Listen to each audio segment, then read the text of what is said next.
শুক্রবারের পর শনিবারও যাত্রী ভোগান্তি অব্যাহত রয়েছে শিয়ালদহ মেন শাখায়। একাধিক ট্রেন বাতিল শুধু নয়, একই সঙ্গে দেরিতে চলছে একাধিক ট্রেন, যে কারণে কার্যত দুর্ভোগের মধ্যে পড়েছেন নিত্যযাত্রীরা। যে ছবি আপনাদের সামনে আমরা তুলে ধরছি শিয়ালদহ মেন শাখায়। শিয়ালদহ স্টেশনের সম্প্রসারণের কাজের জন্যই 1 থেকে 5 নম্বর প্ল্যাটফর্মে ট্রেন চলাচল সম্পূর্ণভাবে বন্ধ রয়েছে। গত বৃহস্পতিবার থেকে আগামীকাল মধ্যরাত পর্যন্ত বন্ধ থাকার কথা ইতিমধ্যে ঘোষণা করা হয়েছে পূর্ব রেল কর্তৃপক্ষের তরফ থেকে। কিন্তু সমস্যার মধ্যে পড়েছেন নিত্যযাত্রীরা। একদিকে যেমন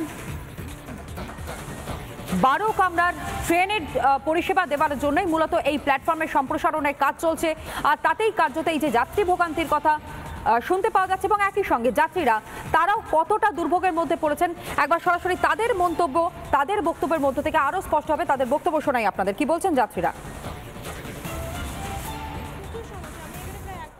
দাঁড়িয়ে রয়েছি, কোনো ছাড়ার কোনো সম্ভাবনা নেই, কিছু বলছে না। অ্যাটলিস্ট দমদম অবধি যেতে পারলে আমরা দমদম থেকে কট লাইনে ট্রেনে বনগাঁয় যেতে পারতাম, কিন্তু সেই ট্রেনও থাকছে না। আর যারা লোকো পাইলট তারা কিছু বলতে পারছে না, সিগন্যাল না দিয়ে কিছু প্রবলেম হচ্ছে। অ্যাটলিস্ট আমাদেরকে আগে থেকে একটা চার্ট দিয়ে দেওয়া উচিত ছিল যে কোন কোন ট্রেন বাতিল থাকবে। জাস্ট বলে দেওয়া হয়েছে এই কটা ট্রেন বাতিল থাকবে, বাট দেখে মনে হচ্ছে আরও বেশি ট্রেন বাতিল রয়েছে। ট্রেন দেওয়া উচিত অন্তত, যে এই ট্রেনগুলো টাইমে অন টাইম যেন থাকে। অন্তত 2টো ট্রেন চলুক, 5টা ট্রেন চলুক, কিন্তু অন টাইমেই যেন দেওয়া উচিত। 2 ঘন্টা আপ হয়ে গেছে, এখনো রানাঘাট লোকাল এখানে ছাড়েনি। 5টা 5-এর ট্রেন, এখন 7:25 বাজতে যায়, তো আমরা ফিরে যাচ্ছি।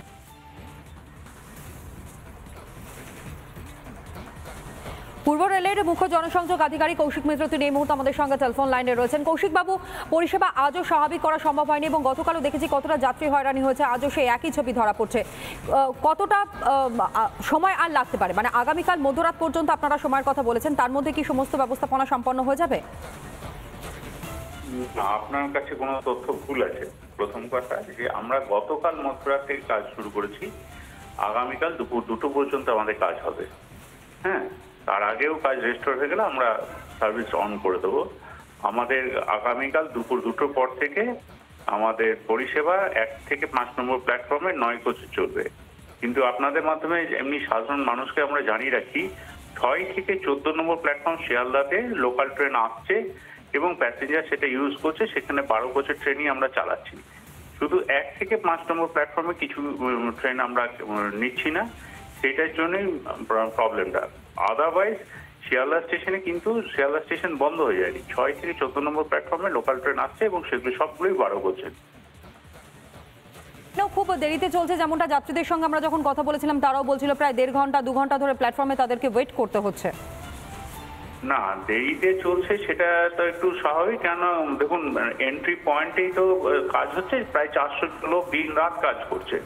তো সেই জন্যই ট্রেনটা এন্ট্রি পয়েন্টে বা কোথাও একটা পাঞ্চিং হয়ে যাচ্ছে। আদারওয়াইজ মানে ইট ইজ, আমরা যে কাজটা হাতে নিচ্ছি সেটা তো যাত্রীদের পরিষেবা দেওয়ার জন্য। কিছু ট্রেন কি বাতিল করবার সিদ্ধান্ত আপনারা নিয়েছেন? হ্যাঁ, পারেন। কিছু ট্রেন কি বাতিল করবার সিদ্ধান্ত আপনারা নিয়েছেন আগামীকাল দুপুর পর্যন্ত? ট্রেন তো বাতিল হচ্ছে। দেখুন, আমাদের চলে সাধারণত 880 মতো ট্রেন চলে, সেখানে মাত্র 60খানা ট্রেন বাতিল হয়েছে। তো বাকি ট্রেন তো চলছে। সেই পরিষেবাটা আমরা আমি বারবার বলছি তো, 6 থেকে 14 নম্বর প্ল্যাটফর্মে লোকাল ট্রেন আসছে এবং যাচ্ছে, সেটা মেন লাইনে সমস্ত। তো এখানে অসুবিধা যেটুকু হচ্ছে সেটা হলো এন্ট্রি পয়েন্টে এত মানুষ কাজ করছে, সেইখানটা একটা প্রবলেম হচ্ছে, সেখানে ট্রেন ঢোকানো এবং বার করার একটা প্রবলেম হচ্ছে। আদারওয়াইজ ওকে আছে। একদম শেষে প্রশ্ন রাখবো আপনার কাছে, যাত্রী সাধারণের কথা ভেবে কিছু দূরপাল্লার ট্রেন সেগুলোর কলকাতা স্টেশন থেকে আপনারা ছাড়ার কথা ইতিমধ্যে ঘোষণা করেছেন। শিয়ালদহ স্টেশন থেকে কোন কোন ট্রেনগুলো ছাড়া হচ্ছে দূরপাল্লার, যদি একটু বলেন। দূরপাল্লার ট্রেন বলতে আমরা যেমন শিয়ালদা আজমের ট্রেনটাকে আমরা ওখানে নিয়েছি, কাঞ্চনকন্যাকে নিয়েছি যে কলকাতা টার্মিনাল থেকে ছাড়বে, এবং শিয়ালদা আসানসোল ইন্টারসিটি এক্সপ্রেস সেটাকে আমরা কলকাতা টার্মিনাল থেকে ছাড়ছি। কিছু ট্রেনকে আপনাদের মাধ্যমে জানিয়ে দিই যে শর্ট টার্মিনেট করা হচ্ছে দমদম স্টেশনে এবং দমদম ক্যান্টনমেন্ট স্টেশনে। সেই জন্য দমদম স্টেশন থেকে আমরা মেট্রোকে অনুরোধ করেছিলাম এবং মেট্রো রেলওয়ে কিছু পরিষেবা দিচ্ছে, যাতে মানুষজন শহরের তলিতে যারা ঢোকেন শহরের মধ্যে তারা ঢুকে যেতে পারবেন সহজে। আর স্টেট ট্রান্সপোর্টের সঙ্গে কথা হয়েছে, তারা ক্যান্টনমেন্টে থেকে অনেক বাস দিচ্ছে। অর্থাৎ আগামীকাল বিকেলের পর থেকে একদম পরিষেবা স্বাভাবিক, দুপুর 2টোর পর থেকে। বেশ, অনেক অনেক ধন্যবাদ জানাই আপনাকে। পূর্ব রেলের জনসংযোগ আধিকারিক কৌশিক মিত্র তিনি এই মুহূর্তে আমাদের সঙ্গে ছিলেন টেলিফোন লাইনে, এবং আগামীকাল ঠিক দুপুর 2টোর পর থেকে পরিষেবা একেবারে স্বাভাবিক হয়ে যাবে বলে স্পষ্ট করে জানিয়েছেন তিনি। বেশ কিছু ট্রেন বাতিল করা হলেও যেমনটা জানতে পারা গিয়েছে যে শুধুমাত্র 1 থেকে 5 নম্বর প্ল্যাটফর্মে এই সম্প্রসারণের কাজের জন্য বন্ধ রয়েছে, কিন্তু 6 নম্বর প্ল্যাটফর্ম থেকে কিন্তু প্রচুর লোকাল ট্রেন সেগুলো চলাচল করছে। যদিও সময় যে কিছুটা হচ্ছে, অর্থাৎ কিছুটা যে সময় দেরি হচ্ছে, সে বিষয়টা কিন্তু স্পষ্ট করে জানিয়েছেন তিনি।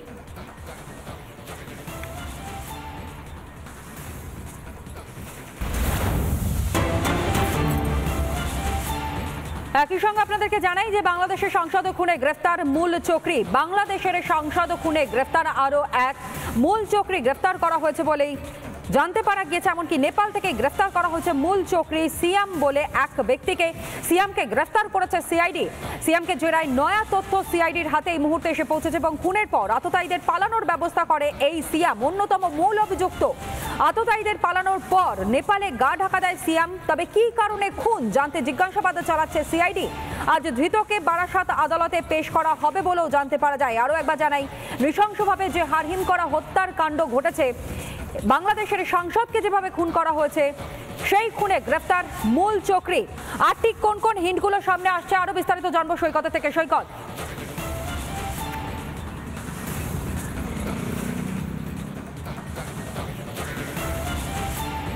দেখো, এই সিয়ামকে ইতিমধ্যে গ্রেপ্তার করেছে সিআইডি, এবং সিআইডি সিয়ামকে গ্রেপ্তার করে সবথেকে বড় যে হিন্ট পেয়েছে সেটা হলো এই সিয়ামের দায়িত্ব ছিল বাংলাদেশের সাংসদ খুনের ঘটনায় যারা আততায়ী, সেই আততায়ীদেরকে নিউ টাউনের আবাসনে আনা, তাদেরকে পূর্ব পরিকল্পনা মাফিক সাংসদকে খুন করা, এবং তারপরে তার মৃতদেহ টুকরো টুকরো করে কেটে সেফ প্যাসেজ দিয়ে তাদেরকে বের করে দেওয়া। এই গোটা প্ল্যানটা এক্সিকিউট করার দায়িত্ব ছিল এই সিয়ামের ওপর, এমনটাই হিন্ট পেয়েছে সিআইডি আধিকারিকরা। আজকে সিআইডি তাকে বারাসাত কোর্টে পেশ করবে, এবং সিআইডি সূত্রে যে হিন্ট পাওয়া যাচ্ছে, আদালতে আবেদন করবেন সিআইডির আধিকারিকরা, তাকে ফুল টাইম কাস্টাডি অর্থাৎ 14 দিনের কাস্টাডি প্রেয়ার করবে। তার কারণ সিয়াম অত্যন্ত গুরুত্বপূর্ণ একজন এই মার্ডারের ইনভেস্টিগেশনের ক্ষেত্রে। কারণ সিয়াম এই মার্ডারের অন্যতম চক্রী বা অন্যতম মূল চক্রী আমানুল্লাহ আলিয়াস শিমুল ভূঁইয়া এর অত্যন্ত ঘনিষ্ঠ, এবং এই ঘনিষ্ঠতার সুযোগেই কিন্তু আমানুল্লাহ এই সিয়ামকে এই গোটা প্ল্যানটা এক্সিকিউট করার দায়িত্ব দিয়েছিল। এবং আরও যে হিন্ট পাওয়া যাচ্ছে, এই সিয়াম গোটা ঘটনার পরে নিজে গা ঢাকা দিয়েছিল নেপালে সিয়াম গা ঢাকা দিয়ে রয়েছে। এই হিন্ট প্রথম পেয়েছিল বাংলাদেশ পুলিশের কাছ থেকে। এই হিন্ট পেয়ে সিআইডির একটি টিম নেপালে পৌঁছে যায়, এবং সেখান থেকে তাকে গ্রেপ্তার করা হয়েছে এমনটাই জানা যাচ্ছে। তদন্তকারীদের সূত্রে এমন হিন্ট আমরা পাচ্ছি। এই সিয়াম অত্যন্ত গুরুত্বপূর্ণ এই বাংলাদেশ সাংসদ খুনের তদন্তে অন্যতম একজন চক্রী। তাই সিয়ামকে গ্রেপ্তার করে প্রাথমিক জিজ্ঞাসাবাদে এই তথ্য উঠে এসেছে যে তার ওপর গোটা প্ল্যানটা সেফলি এক্সিকিউট করে, ফুলফিল করে, এবং তারপরে সেখান থেকে বের করে দেওয়া আততায়ীদের, এই বিষয়টা এক্সিকিউট করার দায়িত্ব ছিল সিয়ামের ওপরে, এবং তারপরে নিজে নেপালে গা ঢাকা দেয়। তবে তদন্তকারীরা এখনো পর্যন্ত এই নৃশংসভাবে যে খুনের মোটিভ সম্বন্ধে ক্লিয়ার হতে পারছেন না। সেই জন্যেই তাকে ফুল টাইম কাস্টাডি প্রেয়ার করে খুনের মোটিভ কী আছে সেটা জিজ্ঞাসাবাদ করতে চাইছে সিআইডি আধিকারিকরা। আজকে কিছুক্ষণের মধ্যেই তাকে বারাসাত আদালতে পেশ করা হবে, এবং বারাসাত আদালতে পেশ করে আদালতের বিচারকের কাছে 14 দিনের কাস্টাডি প্রেয়ার করবে সিআইডি, এমনটাই জানা যাচ্ছে সিআইডি সূত্রে।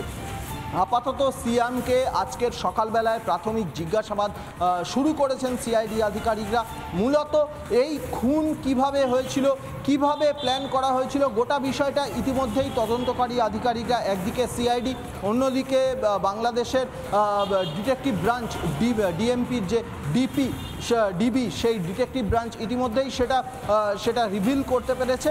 কিন্তু মোটিভ কী আছে, খুনের পেছনে কারণটা কি? এই যে আখতারুজ্জামান যে এই ঘটনার মূল চক্রী মাস্টারমাইন্ড, সেই আখতারুজ্জামানের সঙ্গে এত বন্ধুত্বপূর্ণ সম্পর্ক ছিল এই বাংলাদেশের সাংসদের। সেই আখতারুজ্জামান কিভাবে, ঠিক কী কারণে এই নিজের বন্ধুসম সাংসদকে এত নৃশংসভাবে খুনের প্ল্যান করেছিল? শুধুমাত্র ব্যবসায়িক কারণ নাকি অন্য কোনো কারণ রয়েছে? গোটা বিষয়টা তদন্ত করে গোটা বিষয়টা জানতে চাইছে সিআইডি। সেই জন্যেই সিয়ামকে আরও বেশি থরলি জিজ্ঞাসাবাদের প্রয়োজন রয়েছে, থরলি ইন্টারোগেশন। এবং সেই অনুযায়ী জিজ্ঞাসাবাদের পর্ব চলছে লাগাতার। খুনের মোটিভ অ্যাকচুয়ালি কি সেটাই জানবার চেষ্টা করছেন এই মুহূর্তে সিআইডির আধিকারিকরা। আপাতত ধন্যবাদ সৈকত।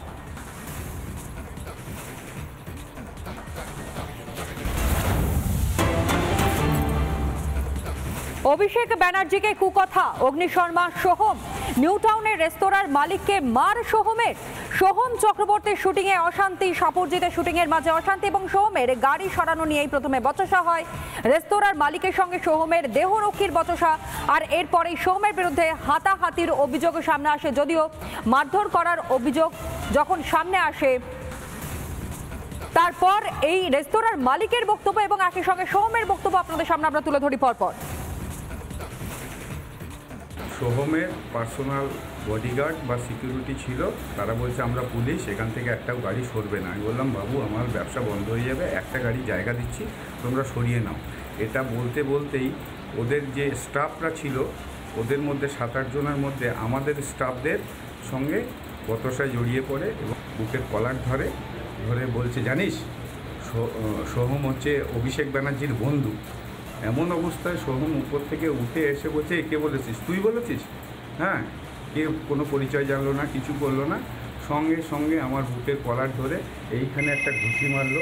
ওনার 7-8 জন বডিগার্ড ছিল, তারপরে এক লাফ মারলো, আমি ওখানে ফ্লোরে পড়ে গেলাম। আমার ভিডিও ফুটেজ কভারেজ আছে। একজন অভিনেতা এবং এমএলএ, একজন জনপ্রতিনিধি এইভাবে একটা সাধারণ মানুষের সঙ্গে যদি ব্যবহার করতে পারে, গায়ে হাত তোলে, তাহলে উনি কিসের প্রতিনিধি? দাদা আপনি নাকি তাকে মারধর করলেন, মালিককে এমনটাই বললো। তুমি সে তো করেছি, দেখো গালাগালি করবে উল্টোপাল্টা ভাবে, ঠিক আছে, এবং সর্বোপরি অভিষেক বন্দ্যোপাধ্যায়কে নিয়ে গালাগালি একটু নাম আসবে, হ্যাঁ সেটা তো মানা যায় না। যাই হোক, মোটামুটি করেছি, 4টে চর মেরেছিল, তোমার রাস্তা মেরেছি, করেছি। টিভির পর্দাটা অন্য একটা সত্তা, কিন্তু আলটিমেটলি তো এন্ড অফ দ্য মানুষই, আমাদেরও ইমোশন আছে, আমাদেরও সব কিছুই আছে। তো দ্যাটস ইট, তার প্রতিফলন হয়েছে। লোকাল এমএলএ তাপস সেটা জানিয়েছেন? না, জানাই কোনো অভিযোগ কি করবেন? ছোটোখাটো বিষয় লোকাল থানায় জানিয়েছি, অফিসাররা এসেছিলেন, তো তাদেরকে নিয়ে গিয়ে তারা ইনভেস্টিগেট করবে।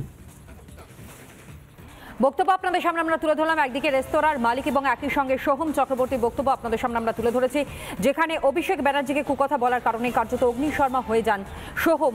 নিউটাউনের রেস্তোরাঁর মালিককে মারধর করা হয়, সোহমের বিরুদ্ধে অভিযোগ সামনে আসে এবং শুটিং চলাকালীন এই অশান্তির খবর পাওয়া যায় সাপুরজিতে।